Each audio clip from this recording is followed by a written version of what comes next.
اشرح لي صدري ويسر لي أمري واحلل عقدة من لساني يفقهوا قولي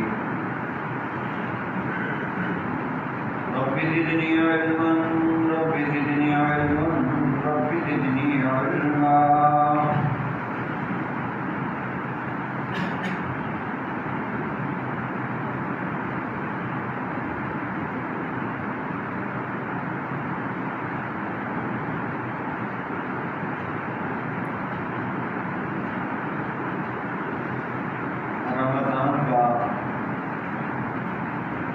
مقصد برد و غایت اور رمضان لوگوں کی اصل روح کرنے کو بھی کہا کہ تقویٰ ہے۔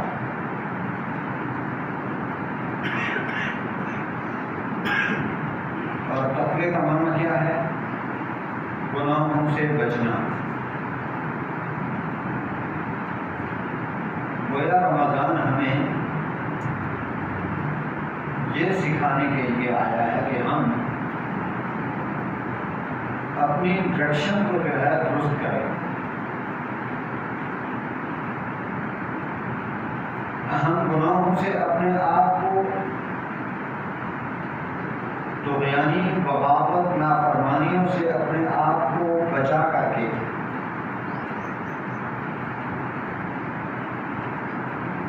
اللہ تعالیٰ کی اطاعت و فرمانبرداری کرتے ہوئے ہم اپنی زندگی جو ہے بسر کریں، یہ مقصد ہے۔ اور پھر تقوی کی کچھ عملی شکلیں ہوتی ہیں، میرے اور آپ میں اگر وہ پائی جاتی ہیں تو سمجھو کہ رمضان کا جو مقصد ہے، جو غرض ہے، جو غایت ہے، جو وہ پوری ہو گئی۔ لیکن اگر تقوی کی عملی شکلیں، ویسے میں اور آپ کہیں کہ ہم اللہ سے ڈرنے والے ہیں، بڑے متقی و پرہیزگار ہیں، دعویٰ کریں، لیکن دعوے کے اوپر میرے پاس اور آپ کے پاس دلیل کوئی نہ ہو، عملی اعتبار سے میرے اور آپ کے پاس کوئی ایسی شکل، کوئی ایسی صورت، کوئی علامت، کوئی نشانی ہی نہیں ہے، تو پھر دعویٰ کو ہر کوئی کر سکتا ہے۔ تو عملی شکلیں جب تقوی کی جو ہوتی ہیں، اگر میرے اور آپ میں وہ پائی جاتی ہیں، وہ نظر آتی ہے سماج معاشرے میں، تو سمجھو رمضان کا جو مقصد ہے وہ پورا ہو رہا ہے۔ اگر ایسا نہیں ہے تو پھر مجھے اور آپ کو اپنی فکر کرنی ہے۔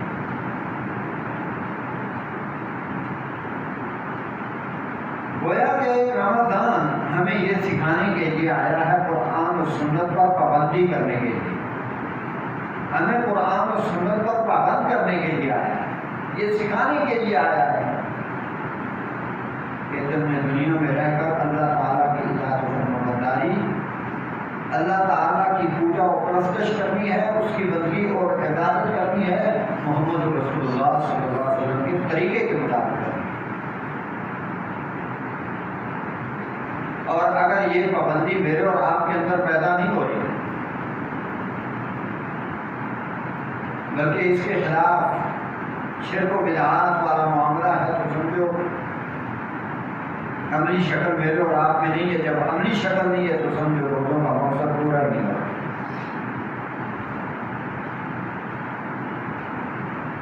اس لیے فرمایا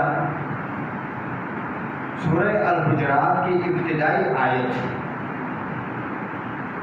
فرمایا یا ایھا الذین آمنوا لا تقدموا بین یدی اللہ ورسولہ واتقوا اللہ ان اللہ سمیع علیم۔ اے ایمان والو، اللہ اور اس کے رسول سے آگے مت بڑھو۔ کیا مطلب ہے؟ یعنی قرآن و سنت کے خلاف مت چلو۔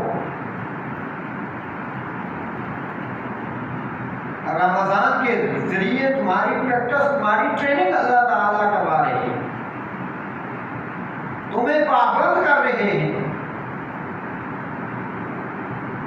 اسلام پر، دین پر، قرآن و سنت پر۔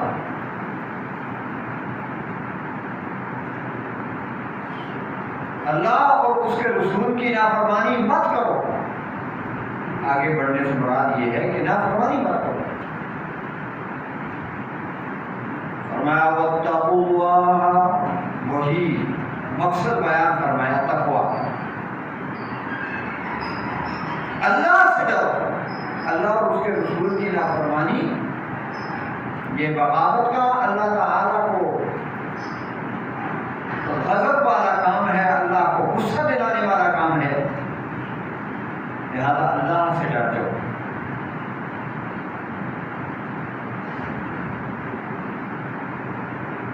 اور پھر سورہ حجرات کی جو آیات گزشتہ جمعے کو میں نے پڑھی کہ اہل ایمان کا آپس میں اخوت و بھائی چارے کا جو رشتہ ہے، اس لیے فرمایا انما المؤمنون اخوہ فاصلحوا بین اخویکم واتقوا اللہ لعلکم ترحمون۔ یہ بھی تقوی کی اپنی شکل، ناراضگی ہو جائے تو صلح کرو، اور اگر صلح نہیں کرتے تو مطلب یہ ہے کہ تم اللہ سے ڈرتے نہیں ہو، تمہارے اندر تقویٰ نہیں ہے، اللہ کا خوف نہیں ہے۔ اس لیے صلح کا حکم دے کر کے فرمایا اللہ سے ڈرو، تاکہ تمہارے اوپر اللہ کی رحمتوں کا نزول ہو۔ پھر اسی طرح فرمایا لا یسخر قوم من قوم، کوئی قوم کسی قوم کا استہزاء نہ کرے، مذاق نہ کرے۔ عسیٰ ان یکونوا خیرا منہم ولا نساء من نساء عسیٰ ان یکن خیرا منہن، کوئی عورت کسی عورت کا مذاق نہ اڑائے، کیونکہ مذاق اور استہزاء بعض اوقات کیا جاتا ہے کسی کو کم حیثیت سمجھ کر۔ فرمایا جس کا مذاق اڑا رہے ممکن ہے وہ تم سے بہتر ہو، اچھا ہو۔ یہاں تک گزشتہ جمعے کو آتے ہوئے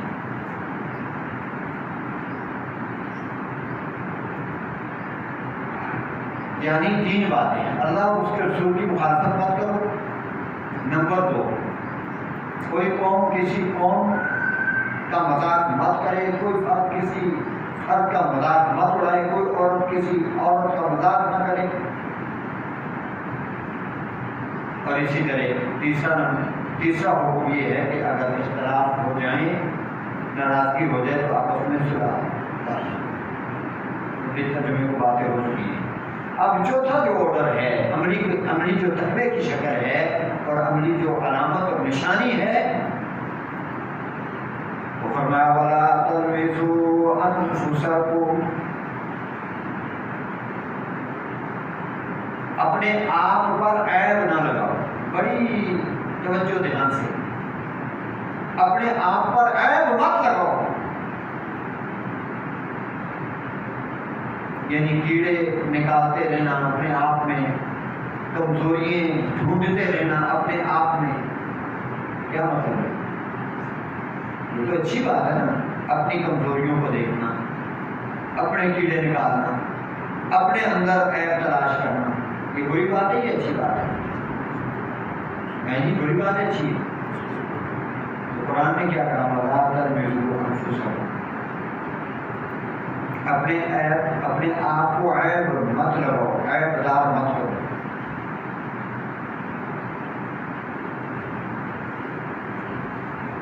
کیا مطلب ہے؟ مطلب یہ ہے کہ اسلامی معاشرے اور اسلامی سماج اور سوسائٹی میں،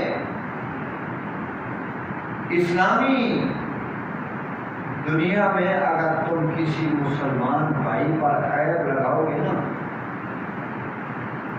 کسی کا کیڑا نکالو گے، کسی کی کمزوریوں پہ تمہاری نظر رہے گی، براتی کے اعتبار سے کمزور ہے، مال و متاع کے اعتبار سے کمزور ہے، تو یہ سمجھو تم اپنے آپ پہ عیب لگا رہے ہو۔ یعنی مسلمان بھائی پہ عیب لگانا کس پہ عیب کرنا ہے؟ اپنے آپ پہ۔ گویا کہ شریعت نے، اسلام نے، اللہ اور اس کے رسول نے اہل اسلام کو، اہل ایمان کو ایک ایسے مضبوط دھاگے میں پرویا ہے، ایسی مضبوط لڑی میں موتیوں کی طرح پرویا ہے کہ ہار کا کوئی موتی بھی کبھی بھی کسی وقت بھی کبھی بھی گرنے نہ پائے. سمجھ آ رہی ہے بات؟ نہیں آ رہی ہے؟ کل سمجھ نہیں آ رہی. کسی کو عیب لگانا اپنے آپ کو عیب لگانا ہے. گویا کہ نبی کریم صلی اللہ علیہ وسلم نے شریعت نے اہل ایمان کو ایک مضبوط ہار میں کیا کیا ہے؟ موتیوں کی طرح کیا کیا ہے؟ پرو دیا ہے. ایسا مضبوط دھاگا رکھ کر کے جو نہ ٹوٹے. یعنی مسلمان آپس میں اس طرح اتفاق اور اتحاد کے اعتبار سے یکجا ہیں، ایک ہیں، انہیں ایک بن کر کے رہنا چاہیے. ان میں کسی قسم کا انتشار اور اختلاف نہیں ہونا چاہیے. اور اگر باوجود اس کے اہل اسلام میں اہل ایمان میں اختلافات ہیں، انتشارات ہیں، جنگ و جدال والا معاملہ ہے، لڑائی جھگڑے والا معاملہ ہے، ناراضگی والا معاملہ ہے، تو گویا وہ ایک نہیں ہے. اسلام کیا چاہتا ہے کہ تم سب ایک پلیٹ فارم کے نیچے کھڑے ہو جاؤ. یہی کہا نا، وَاعْتَصِمُوا بِحَبْلِ اللَّهِ جَمِيعًا وَلَا تَفَرَّقُوا. اتقوا اللہ حق تقاتہ ولا تموتن الا وانتم مسلمون. اللہ سے ڈرو جس طرح ڈرنے کا حق ہے. تمہیں رمضان تو تقویٰ سکھانے کے لیے آیا ہے، قرآن و سنت پر پابند کرنے کے لیے آیا ہے. یہ کیا ہے؟ رمضان سال ہر سال ہماری زندگیوں سے گزر رہا ہے اور ہمارے سر پر جو تک نہیں لگتی. نماز جس طرح کوئی پڑھ رہا ہے، کبھی تحقیق نہیں کی آیا میری نماز درست بھی ہے یا نہیں، آیا جس راہ پہ، جس منہج پہ، جس رستے پہ میں چل رہا ہوں یہ راہ صحیح بھی ہے یا کہ نہیں. 1 روپے کا جہاں معاملہ ہو وہاں تحقیق کرتا ہے، تفتیش کرتا ہے.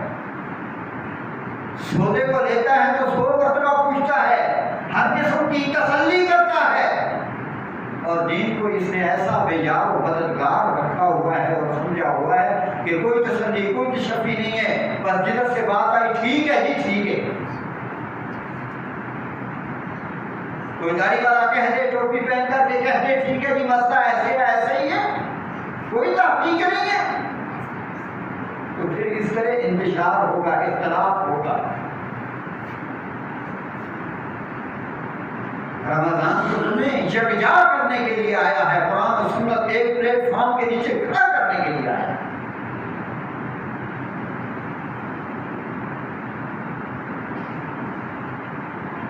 تب جا کر کے پتہ چلے گا واقعی رمضان کا مقصد پورا ہو. اس لیے فرمایا وَلَا تَلْمِزُوا أَنفُسَكُمْ. اپنے بھائی پہ عیب لگانا، مسلمان بھائی پہ عیب لگانا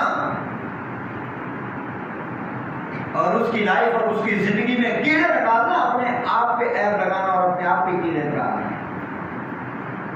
کیوں؟ نبی کریم صلی اللہ علیہ وسلم نے فرمایا، مسلم و بخاری کی روایات ہیں، المؤمن للمؤمن کالبنیان. یہ اتفاق اور اتحاد میں اس طرح یکجا ہیں، اس طرح مضبوط ہیں، اس طرح ایک ہیں جس طرح بنیاد ہوتی ہے، بلڈنگ ہوتی ہے، عمارت ہوتی ہے. یشد بعضہ بعضا. بلڈنگ کی ایک اینٹ دوسری اینٹ کو مضبوط تر کرتی چلی جاتی ہے.